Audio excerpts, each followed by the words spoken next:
It started with something as ordinary as the first day of school. But it didn't stay ordinary for long. Jasmine Walker was only 10 years old, but she already knew what it felt like to be different. She knew how it felt to be the only one in the classroom who looked like her, to have people whisper when she walked past, and to get those lingering glances from teachers who didn't think she belonged. She was smart, well-spoken, and curious, everything a student should be. But none of that seemed to matter to Mrs. Thompson. From the moment Jasmine walked into the classroom that morning, Mrs. Thompson's eyes narrowed. She didn't say it outright, but her tone spoke volumes, the way she ignored Jasmine's raised hand, the way she praised the other kids for half the effort Jasmine put in, and how she seemed to hold Jasmine to a different, much harsher standard. It was subtle at first, so much so that Jasmine began to wonder if maybe she was imagining, maybe she was just being sensitive, maybe she was overthinking. But then it got worse. That day, Jasmine had just finished her math assignment early. Again. She loved math. It made sense to her. Numbers always followed rules, unlike people. She quietly pulled out a book from her backpack while the rest of the class finished up. Mrs. Thompson walked by and suddenly stopped in front of her desk. "What do you think you're doing?" she asked coldly. "I finished early," Jasmine replied, holding up her completed sheet. Mrs. Thompson didn't even glance at it. "You think you're better than the rest of us, always showing off? Put it away and wait like everyone else." Jasmine felt her face go hot. The other kids turned to look, some of them smirking, others confused. Jasmine's heart pounded. She had just wanted to stay quiet and out of the way, but it seemed no matter how hard she tried, Mrs. Thompson made sure the spotlight found her, and not in a good way. What no one knew, what Mrs. Thompson certainly didn't know, was that Jasmine was not just any student. She was the daughter of the new school principal. Her father, Mr. Alan Walker, had just transferred from a different school district and had decided not to tell anyone who his daughter was. He wanted Jasmine to have a normal experience. No special treatment. But what she got was anything but normal. Mr. Walker was known for being fair but firm, a man who didn't play politics or tolerate disrespect. He had earned his way up in the school system by standing up for what was right, but he never expected that he'd need to step in to defend his own daughter. And then there was Chris. Chris Johnson was 17 and rode the city bus every day to his part-time job after school. He kept to himself mostly. He wasn't flashy, didn't get into trouble, and never had much to say. But he had one rule he lived by: respect everyone, no matter who they were. That's why, when a visibly pregnant woman stepped onto the crowded bus one afternoon, Chris didn't hesitate. He stood up and offered her his seat. She looked tired, like life had hit her harder than most. Her face softened with gratitude, and she smiled faintly as she sat down. "Thank you," she said, catching her breath. Not many would have done that. Chris just shrugged. "It's the right thing to do." The woman reached into her bag and pulled out a folded piece of paper. She handed it to him. "Please don't open this until you get off the bus," she said quietly. Chris nodded, not thinking much of it. He tucked the paper into his pocket and went back to listening to his music. But when he finally opened the note later that evening, everything changed. Meanwhile, Jasmine's days at school were only getting harder. Mrs. Thompson began calling her out for things that didn't make sense. Once she accused Jasmine of cheating, even though Jasmine had finished her work in class. Another time she told her to go back where she came from, after Jasmine asked a question she didn't. Still, Jasmine said nothing. She didn't want to cause problems for her dad. He worked so hard. She'd overheard him talking about how tough this new school was, how he was trying to win over the staff. She didn't want to be the reason things got harder for him, but the truth doesn't stay hidden forever. One Friday morning, Mrs. Thompson pushed too far. She yelled at Jasmine in front of the class for asking to use the bathroom. The classroom went silent. Jasmine looked down at her desk, her eyes burning with tears. The other kids shifted uncomfortably. No one said a word. That was when the door to the classroom opened. Mr. Walker stepped inside. eyes scanning the room until they landed on his daughter's face. He looked at Mrs. Thompson, who immediately straightened up, the color draining from her face. In that moment, everything shifted, because now Mrs. Thompson was no longer yelling at just a student. She had been caught bullying the principal's daughter, but Mr. Walker didn't speak right away. He looked at Jasmine, then at the other students. He knew this wasn't just about one moment. This was bigger than that. And he intended to get to the bottom of it. And as for Chris, his story was just beginning, because that note the woman gave him, it wasn't just a thank you. It was an invitation, an opportunity, a door to something he never saw coming. 2 lives, 2 acts of quiet strength, 2 very different situations. But both would soon find themselves at the center of a story that would shake their school and their community to its core. And as the truth slowly begins to unravel, one question remains. What happens when kindness is met with secrets and when injustice is exposed in the most unexpected way?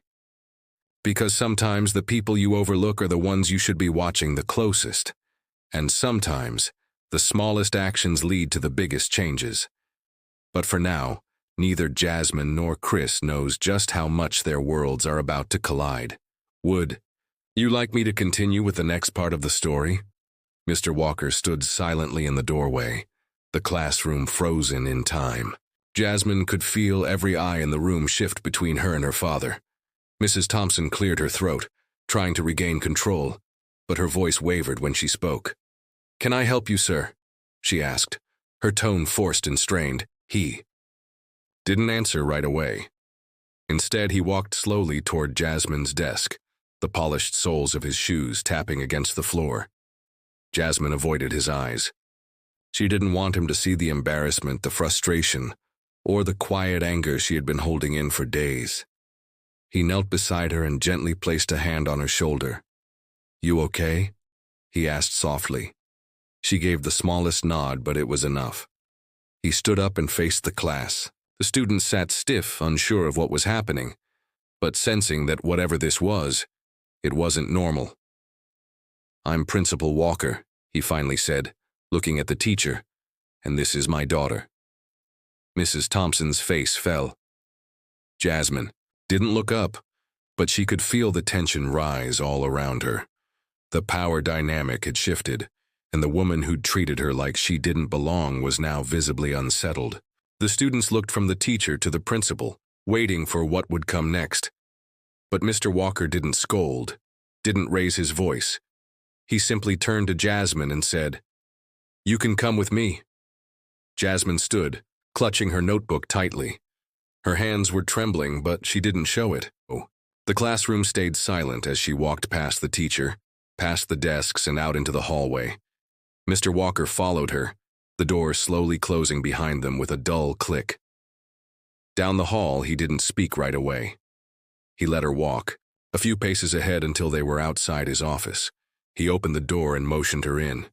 It wasn't until she sat down that he finally spoke again. "How long has this been going on?" Jasmine hesitated. She didn't want to sound like she was complaining. "A while," she said quietly. "She doesn't like me." He sat down across from her. "What did she say to you in class today?" "She yelled at me for asking to go to the bathroom," Jasmine said. "She said I was being disruptive." Mr. Walker's jaw tightened, but he stayed calm. "Has she said anything else or treated you differently?" "She acts like everything I do is wrong," Jasmine whispered, "even when I follow the rules." Her father leaned back, the weight of her words settling on him. He had dealt with difficult teachers before, but this felt personal. This was his daughter, and now he knew that behind closed doors, something much deeper had been happening. Meanwhile, across town, Chris sat in the back of the bus again, headphones in, mind spinning. He had read the note 3 times already, and it still didn't feel real. The words were handwritten in neat, careful strokes. "You reminded me of someone I lost. Your kindness touched me more than you know. I work for a foundation that helps kids like you find better paths. If you're interested, come to this address after school. There may be something waiting for you." It wasn't signed, There was just an address and a time. Chris didn't know what to make of it. Was it real? Was it a prank? Something about it didn't feel fake. The woman hadn't looked like she was joking. She had seemed serious, grateful, even. And the way she looked at him, like she saw something in him he didn't even see in himself, made it hard to shake. But Chris had learned not to trust things that seemed too good to be true. Life had taught him that the hard way. His mom worked double shifts, his dad had been gone for years, and he had learned to keep his head down and just get through each day. No one had ever handed him an opportunity before. Why now? Still, something about the note tugged at him. He glanced at his phone, checking the time. If he got off 2 stops early, he could make it to the address. Just to see. Just to check. He could always walk away if it felt off. Back at the school, rumors had already started to spread. Kids whispered in the hallway about how Jasmine was the principal's daughter, and how Mrs. Thompson had been acting differently toward her for weeks. Some said they'd noticed the way she talked to Jasmine, the tone, the sarcasm. Others admitted they had just stayed quiet because they didn't want to get involved. In the teacher's lounge, Mrs. Thompson sat stiffly in a chair, staring into her coffee. She knew she had messed up, but she also didn't think she'd done anything wrong, not really.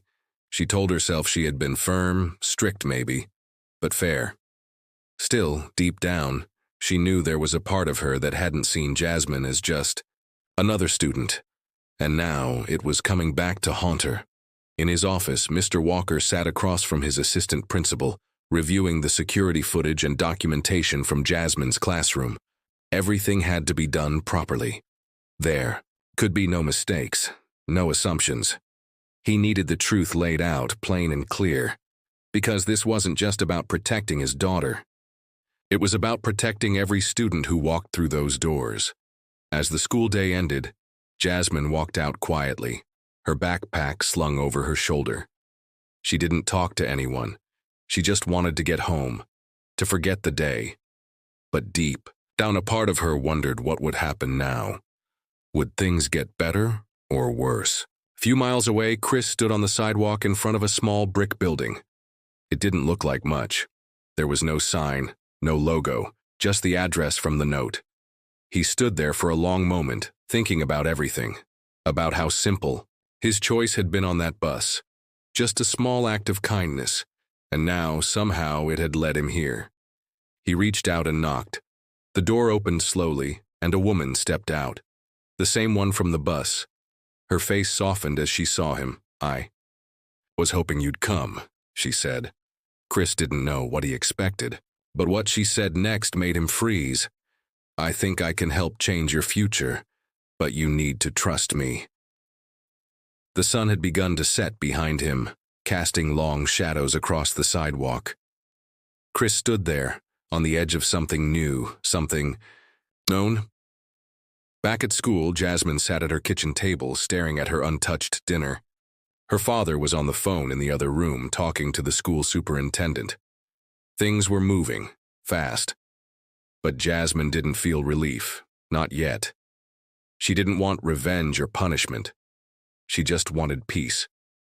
A place where she could learn and be herself without having to carry the weight of someone else's bias.